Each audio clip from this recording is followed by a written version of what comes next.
네, 오늘 고전일기 글쓰기 수업 야간 비행 진행하도록 할게요. 네, 생텍쥐페리가 쓴 글이고 야간 비행은 그 생텍쥐페리의 작품 중에서 어떻게 보면 좀 일반적인 작품이라고 할 수 있어요. 왜냐하면 생텍쥐페리의 작품 중에 제일 유명한 게 어린 왕자지만 어린 왕자와는 달리 대부분의 작품들은 뭐 인간의 대지라든지 이런 야간 비행 이런 책들을 보면 그 생텍쥐페리가 조종을 하면서 느꼈던 것들, 경험했던 것들을 좀 많이 반영이 돼 있어요. 그래서 좀 어른들이 읽는 소설이 많고, 원래는 어린 왕자가 굉장히 특이한 책이에요. 생테쥐페리 전체적인 작품을 보면은 오히려 가장 특이한 작품이 어린 왕자고, 뭐 이런 야간 비행, 인간의 대지, 성체 이런 작품들은 전부 다 굉장히 깊은 심오한 내용들이 들어있는 어른들의 소설이다, 이렇게 보면 됩니다. 어린 왕자도 사실은 잘 들여다보면 어른들을 위한 소설이기도 해요.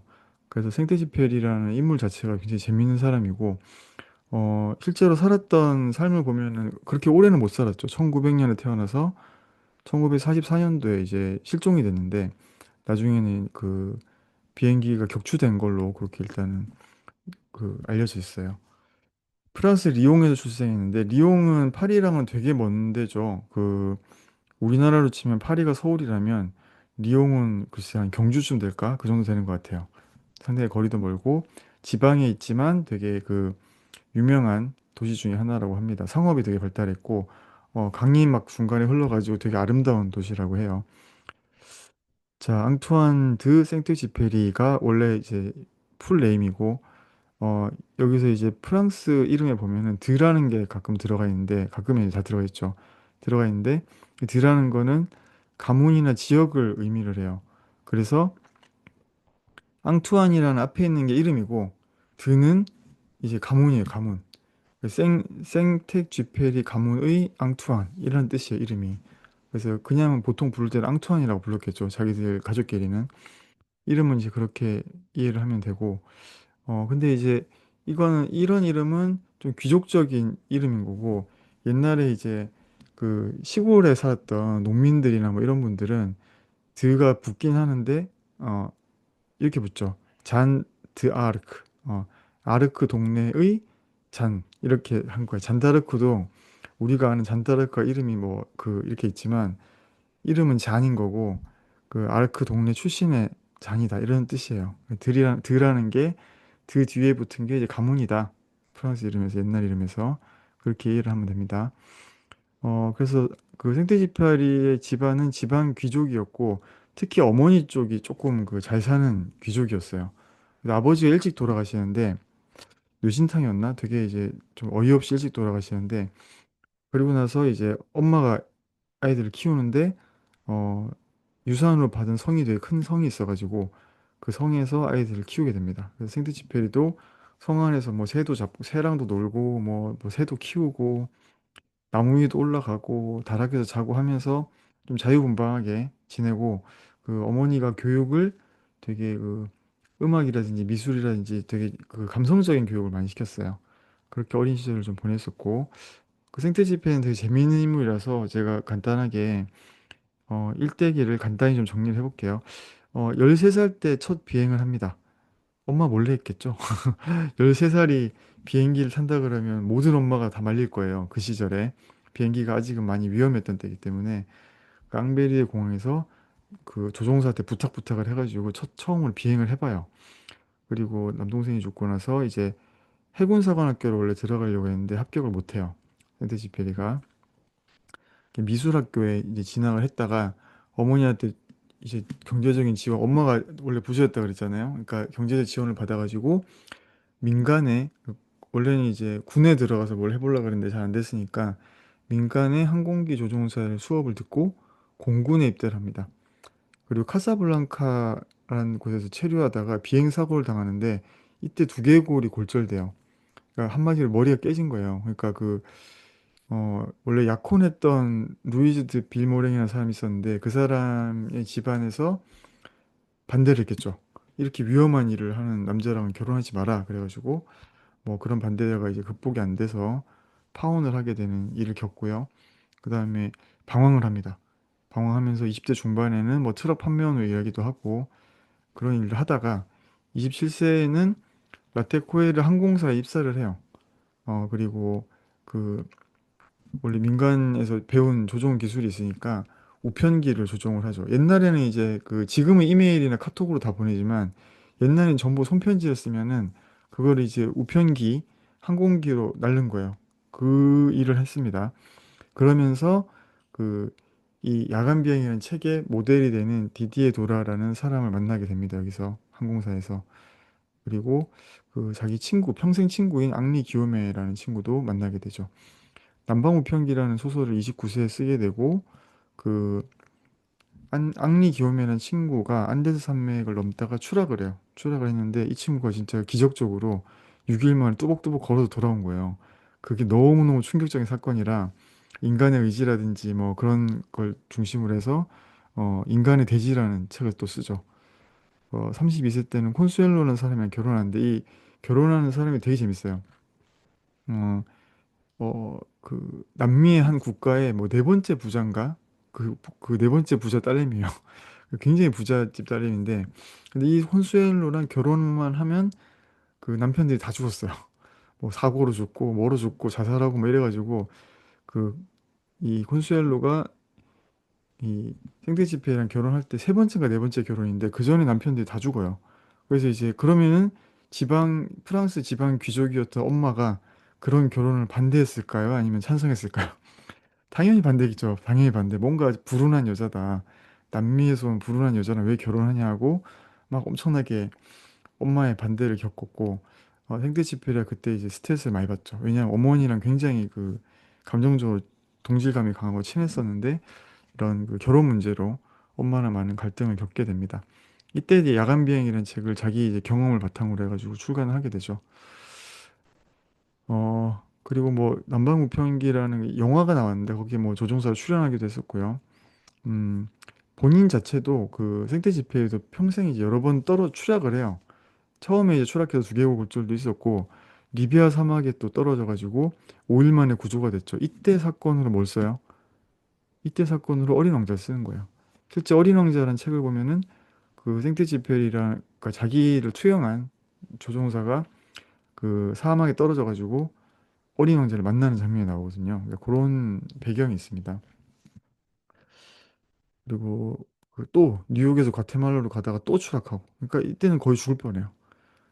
그때 겨우 살아나고 인간의 대지라는 책을 또 쓰기도 하고 그 2차 세계대전 때는 또 그 정차라는 비행기를 조종하기도 합니다. 41세 때는 이제 거의 이제 45세 정도에 44세에 돌아가셨는데 41세에는 뉴욕에서 생활을 하고 실제로 이제 그 아까 그 결혼했던 콘수엘로랑은 그 결혼 생활을 되게 우리가 일반적으로 아는 가정적인 그런 결혼 생활을 잘 이어가지 못했어요. 그 생태 집회에도 노는 거 되게 좋아하고 사람들 만나는 거 좋아하고 뭐 파티 가는 거 좋아하고 이래가지고 또 콘수엘로도 굉장히 부잣집 딸이니까 또 그런 생활을 하다 보니까 둘이 좀 싸우면 별거 했다가 뭐 이런 식으로 지내기도 합니다.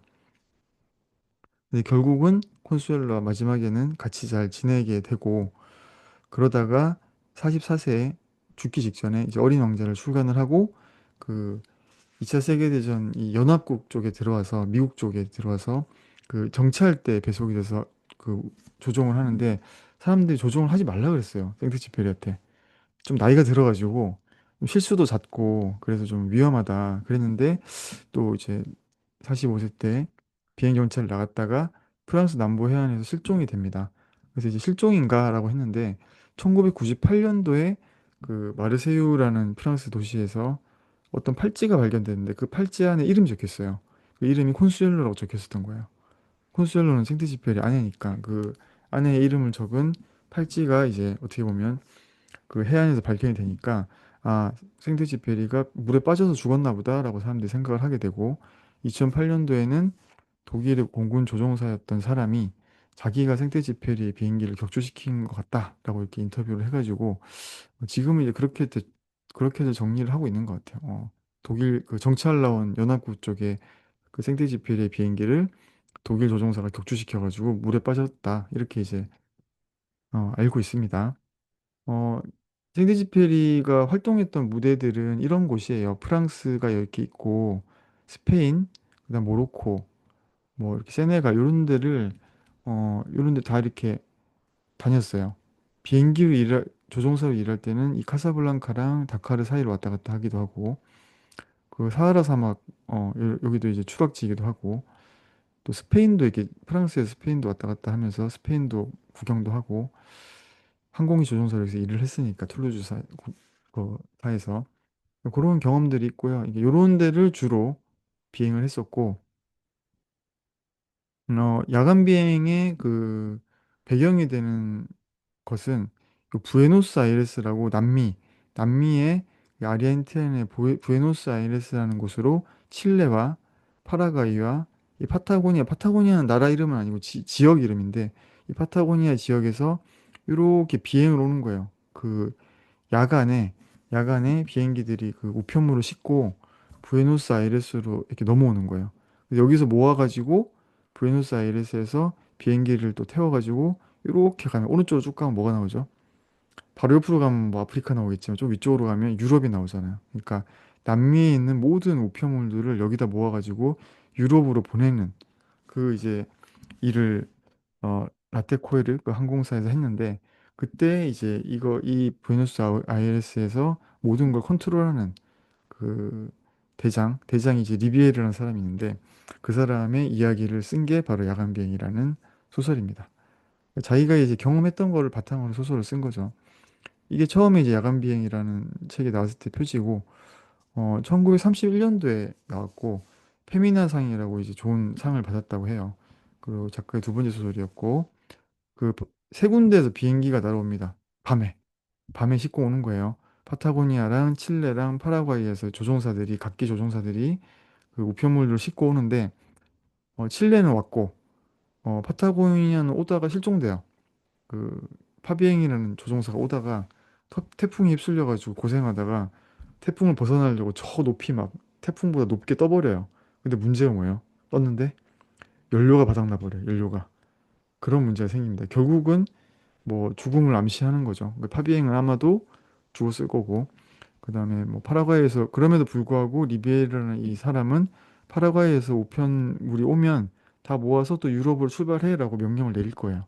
자기 일을 이제 비극이 있음에도 불구하고 자기 일을 꾸준히 하는 그런 모습을 이 소설에서 보여주고 있고 그 리비에라는 인물이 굉장히 특이한 인물로 나오고 어, 어떤 그 인간의 의무, 우리의 소명 이런 것들을 하는 게 얼마나 중요한지 이런 내용들이 좀 나와 있어요. 그래서 이렇게 세 군데서 온 우편물들을 부에노스아이레스에서 모아가지고 유럽으로 보내는 이런 일을 하는 그 항공사 거기 이제 배경입니다. 그 리비에라는 사람은 엄격하고 의지의 화신이에요, 완전히. 일밖에 모르고. 우리 막 옛날에 그죠? 그 일 위주로 하던 그런 그 우리나라에도 그런 분들이 많았죠. 뭐 지금도 그런 분들 계시겠지만 어 그 워크 앤 라이프 밸런스 이런 거보다는 일 중심의 일이 중요한 거고 내가 하는 일이 너무너무 중요하고 뭐 이런 사람이 나옵니다. 그리고 행복이라는 게 그 앙드레 디즈라는 그 소설가가 또 굉장히 유명한 분인데 그분이 그 야간 비행에 서문을 썼어요. 서문 그 추천서라고 해야 되나? 그런 글을 이제 썼는데 거기에 보면은 그 그런 말이 나옵니다. 행복이라는 게 자유에 있는 게 아니라 의무를 받아들이는 데 있다는 거를 알게 해준 작가에게 고맙다. 그런 말을 해요. 그러니까 우리가 자유로우면 행복하다라고 보통 생각을 하지만 오히려 내가 해야 될 일을 마땅히 받아들이고 많은 어려움에도 불구하고 해내는 것도 하나의 이제 행복이다라는 게 이 책의 큰 주제라고 할 수 있어요. 그거 이제 앙드레 지드가 굉장히 잘 정리를 해서 머릿말에 좀 써준 책이에요. 자, 그럼 책에 나오는 몇 가지 중요한 뭐 장면들 좀 보도록 하겠습니다. 리비에르가 이런 생각을 해요. 그는 자신이 노년에 이를 때까지 인생을 감미롭게 해줄 모든 것들을 시간이 생기면이라는 전제로 조금씩 미뤄왔음을 깨달았다. 그러니까 자기도 생각하는 거, 이 사람들 일밖에 모르는데 내가 이제 인생을 좀 풍요롭게 해주고 좋게 해줄, 행복하게 해줄 이런 것들을 그거는 나중에 시간 생기면 해야지라고 다 미뤄둔 거예요. 그리고 뭐예요? 그리고 열심히 일만 하는 거예요. 이 야간 비행. 지금 이 남미의 모든 우편물을 모아가지고 유럽으로 보내는 이 일에 모든 걸 다 투자하고 있는 거죠, 이 사람은. 모든 걸 희생하면서. 실제로 언젠가는 여유 시간을 가질 수 있을 것처럼 인생의 끝자락에서는 상상해온 행복한 평화를 얻게 될 것처럼 이런 이제 생각을 하면서 이 사람이 그렇게 열심히 일을 하고 있습니다. 리베르가 그런 인물이에요. 리베르는 감탄하는 사람들을 경계했다. 그러니까 자기 일이 되게 최초로 하는 거예요. 옛날에 이제 비행이라는 게 요즘은 비행기가 그래도 굉장히 안정적인 편이죠. 가끔 항공기 사고가 나긴 하지만 거의 드물고 뭐 교통사고보다는 적게 나니까 자동차 교통사고가 적게 나는 거고 근데 초기에 이제 이 시기에 20세기 초에 이 항공기라는 건 굉장히 불안정했고 복엽기 뭐 이런 걸 타고 다니니까 태풍 같은 거 오면 뭐 쓸려 나가고 사고도 굉장히 많이 났죠. 그래서 심지어 야간에 비행을 한다? 굉장히 위험한 거예요. 근데 그거를 이제 해내는 건데 그 사람들이 감탄을 했죠, 처음에. 와, 야간 비행이 진짜 가능하네. 우편물을 그렇게 실어 나르네. 신기하네. 감탄을 하는 사람들을 리비에르는 경계하는 거예요.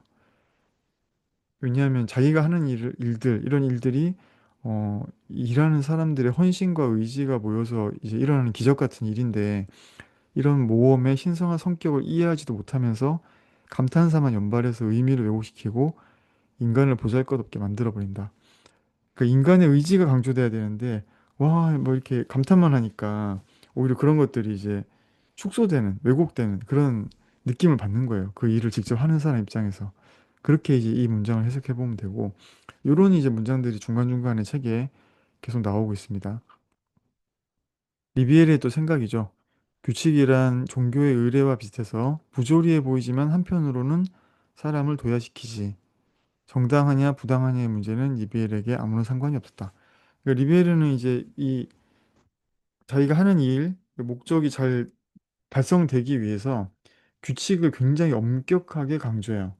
그러니까 어떤 규칙을 정해놓고 그거에 어긋나는 일을 하면 뭐 예를 들면은 그 제대로 이렇게 출발 시간을 못 지켰다든지 그러면 수당을 안 줘버려요, 사람들한테. 규칙이니까. 뭐 그런 식이에요. 그러니까 인간미가 좀 적죠.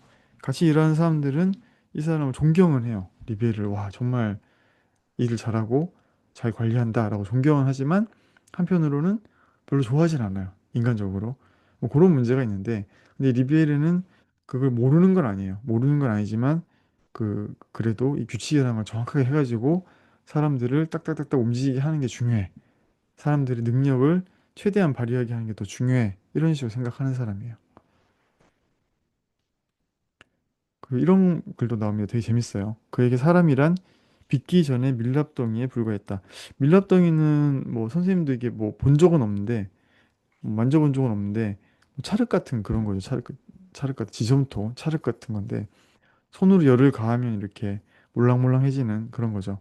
그래서 그런 밀랍덩이에 영혼을 불어넣고 의지를 창출해야 했다. 리비에르는 사람들을 엄격하게 다스려 굴복시키려는 것이 아니라 그들 자신을 뛰어넘게 할 생각이었다. 그러니까 리비에르가 볼 때는 사람들은 적당히 말랑말랑해요. 그러니까 이거를 형태를 누가 만들어주면 그대로 바뀌는 거예요.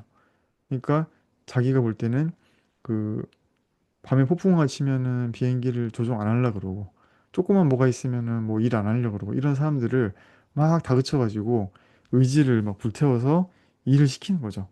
그래서 이거를 그 빅기 전의 밀랍덩이 같은 사람들한테 의지를 불어넣어서 자기를 극복하게 하고 뭔가를 이룰 수 있게 하는 게 굉장히 중요하다라고 생각하는 사람이에요. 리베르는. 그러면서도 이런 생각도 합니다. 저들은 행복해. 자기가 하는 일을 사랑하니까. 내가 혹독하게 군 덕분에 저들이 자기 일을 사랑하게 된 거지. 그들이 강렬한 삶을 향해 나아가도록 밀어줘야 해. 그런 생각했다.